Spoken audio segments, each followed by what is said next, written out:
सुप्रभात मित्रों, मैं प्रतिभा पुनः अपने YouTube चैनल पे आप सबों का हार्दिक अभिनंदन करती हूँ।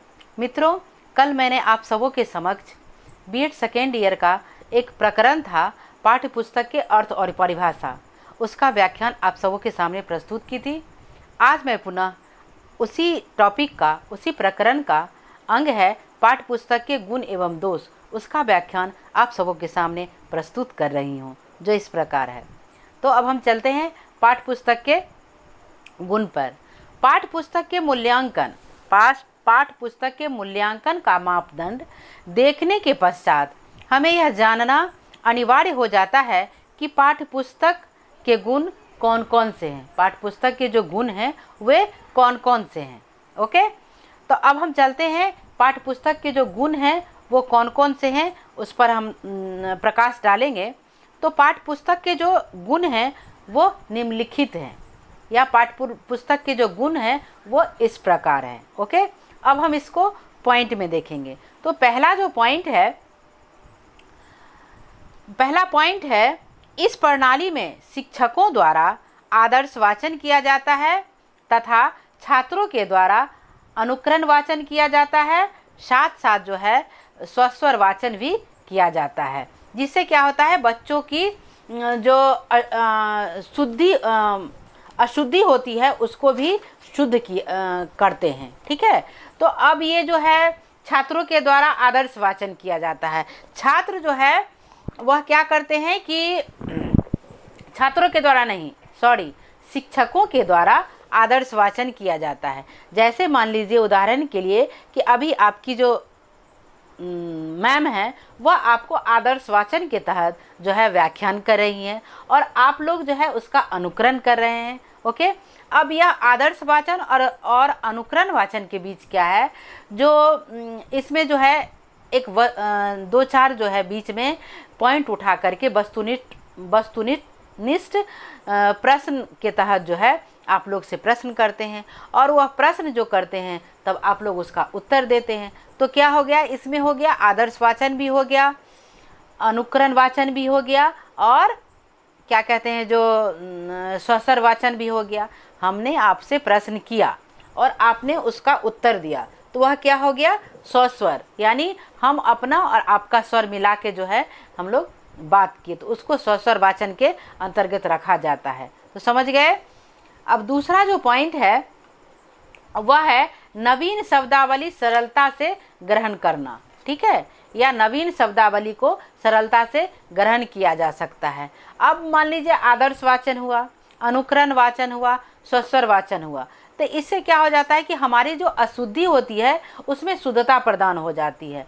और यह स्वस्वर वाचन के क्रम में क्या होता है कि हम नए नए शब्द को सीखना चाहते हैं, इच्छा शक्ति जो है हमारी बढ़ जाती है।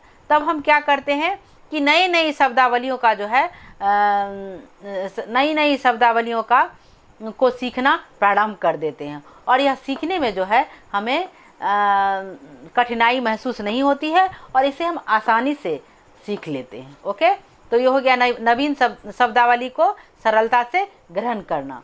तीसरा जो पॉइंट है, पाठ्य पुस्तक नियमित रूप से चलता रहता है। अब पाठ्य पुस्तक जो है वह जो हमारा पाठ्यक्रम है या पाठचर्या है उस पर आधारित होता है।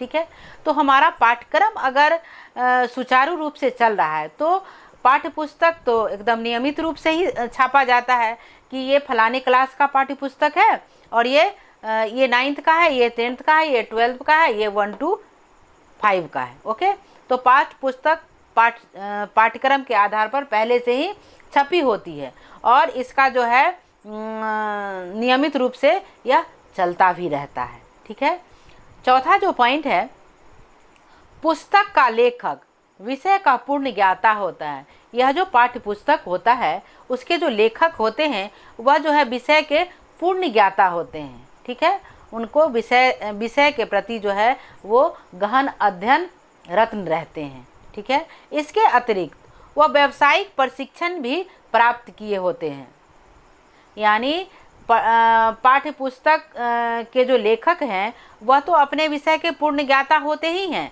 साथ साथ जो है वह व्यावसायिक प्रशिक्षण भी प्राप्त किए होते हैं, जिससे क्या होता है कि वह छात्रों की रुचि रुझान को आसानी से समझ सकते हैं और समझ करके जो है उसको क्या देना है, उस छात्र को किस विषय या वस्तु में रुझान है, उस तरह से जो है वह अपने पाठ्य पुस्तक के द्वारा उसको जो है प्रस्तुत करते हैं। ठीक है। नेक्स्ट जो पॉइंट है 5th, वह है पाठ्य पुस्तक की भूमिका ऐसी होनी चाहिए जिससे पाठकगण उसके मुख्य गुणों को ग्रहण कर सके। पाठ्य पुस्तक की भूमिका इस प्रकार की होनी चाहिए, यानी आसान होनी चाहिए, उसका थीम सही होनी चाहिए, जिससे क्या होता है कि शिक्षार्थी जो है उसे सरलतापूर्वक या आसानी से ग्रहण कर लेते हैं। नेक्स्ट जो 6ठा पॉइंट है वह है पाठ्य पुस्तक सामाजिक अध्ययन के शिक्षण के लक्ष्यों तथा उद्देश्यों को ध्यान में रखकर लिखी जाना चाहिए। पाठ्य पुस्तक जो है सामाजिक अध्ययन के लक्ष्य एवं उद्देश्यों को ध्यान में रखकर ही रचित होना चाहिए या लिखित होनी चाहिए या छपी होनी चाहिए। ओके, तो बच्चों ये थे पाठ्य पुस्तक के गुण। अब हम पाठ्य पुस्तक के महत्व पर चलते। तो हम पाठ्य पुस्तक के गुण पढ़ लिए, अब हम पढ़ेंगे पाठ्य पुस्तक के दोष। पाठ्य पुस्तक के दोष क्या हैं? तो पाठ्य पुस्तक के दोष भी जो है निम्नलिखित हैं। ठीक है, जिसको पॉइंट में ही हम फिर से पुनः पढ़ेंगे। तो पहला जो पॉइंट है, इस शिक्षण प्रणाली में शिक्षक आदर्श वाचन तो करते हैं पर छात्र सही से अनुकरण नहीं करता है। अब गुण में है कि शिक्षक जो है आदर्श वाचन करते हैं और छात्र जो है उसका अनुकरण करते हैं और स्वस्वर वाचन भी साथ साथ करते हैं। परंतु दोष में क्या है कि शिक्षक तो आदर्श वाचन करते हैं परंतु छात्र जो है वह उसका अनुकरण सही से नहीं करते हैं। दूसरा जो पॉइंट है, नवीन शब्दावली सरलता से ग्रहण नहीं करता है। यानी अगर हम शिक्षकों द्वारा जो आदर्श वाचन है उसको ध्यान पूर्वक या सरलता पूर्वक नहीं सुनते हैं या उसका अनुकरण सही से नहीं करते हैं तो हम नई शब्दावली का निर्माण कहाँ से कर पाएंगे। तो यही है उसके दोष का यही है कि हम सही से अगर अनुकरण नहीं करते हैं तो नई शब्दावली की रचना भी हम नहीं कर सकते हैं। तीसरा पॉइंट है, पाठ्यक्रम अनियमित रूप से चलता है। पाठ्य पुस्तक। अब पाठ्यक्रम तो नियमित है परंतु अगर हम पढ़ना ही नहीं चाहेंगे, ठीक है, तो वह क्या होगा? पाठ्यक्रम भी निश्चित है और पाठ्य पुस्तक भी निश्चित है कि फलाने कक्षा के लिए फलाना बुक जो है, लेकिन हम उसको नियमित रूप से नहीं पढ़ेंगे तो वो क्या होगा? नियमित रूप से नहीं होगा, चाहे वह पाठ्य पुस्तक हो चाहे वह पाठ्यक्रम हो। ठीक है। उसके बाद है चौथा पॉइंट, इसमें लेखक को विषय का पूर्ण ज्ञान नहीं होता है। इसमें दोष में यही है कि लेखक कोई बुक, जैसे हम लोग देखते हैं अनेक प्रकार के जो अभी हमारे मार्केट में चल रहे हैं, क्या कहते हैं, गेस पेपर सब, तो उसमें क्या है कि टॉपिक कुछ पूछ रहा है और लिखने वाले जो है उसका आंसर कुछ दे रहे हैं और क्या करेगा, बच्चा भी वही पढ़ रहा है और लिख रहा है, पास भी कर रहा है, परंतु मेरे बच्चों वह सही नहीं है। आप ध्यान से देखिए, जो भी गेस पेपर है उसमें कुछ ही ऐसे जो शिक्षार्थी हैं उस पॉइंट को पकड़ पाता है। ठीक है, क्वेश्चन कुछ पूछ रहा है और आंसर कुछ दिया हुआ है और बच्चा वही लिखता है और पास भी कर जाता है, बिहार है ना। अब तो मान लीजिए कि हमारा जो सिलेबस है 2 ईयर का, उसमें क्या है कि एक ही चीज़ को बार बार भी पढ़ना है। ठीक है, और हमारे कहने का मतलब ये है, हम ये नहीं कह रहे हैं कि वो सारा गलत ही है, कुछ तथ्य अच्छे भी हैं। ठीक है, लेकिन उसका जो लैंग्वेज होता है वो अटपटा होता है।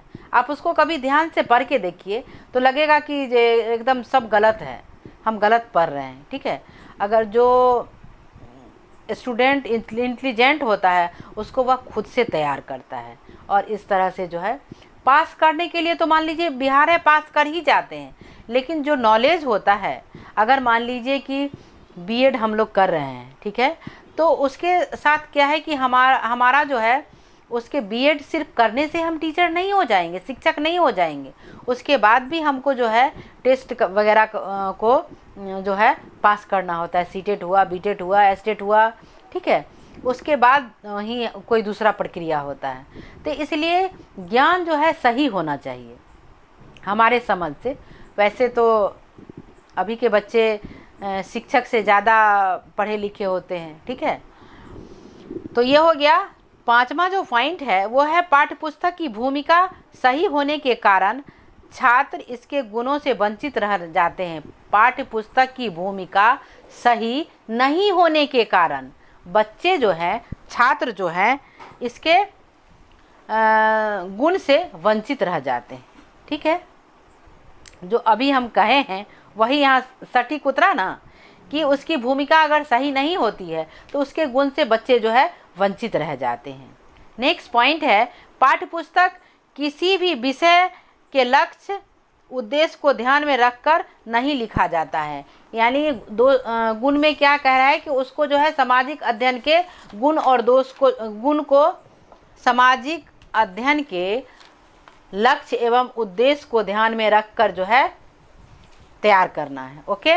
और यहाँ क्या कह रहा है कि नहीं, पाठ्य पुस्तक के जो है कोई सामाजिक अध्ययन, कोई सब्जेक्ट से इसका कोई मतलब नहीं है। इसका जो है इसका लक्ष्य जो है किसी लक्ष्य और किसी सब्जेक्ट के, किसी विषय के लक्ष्य और उद्देश्य पर आधारित नहीं होना चाहिए। अब मान लो लक्ष्य विहीन मनुष्य क्या होता है, पशु के समान होता है।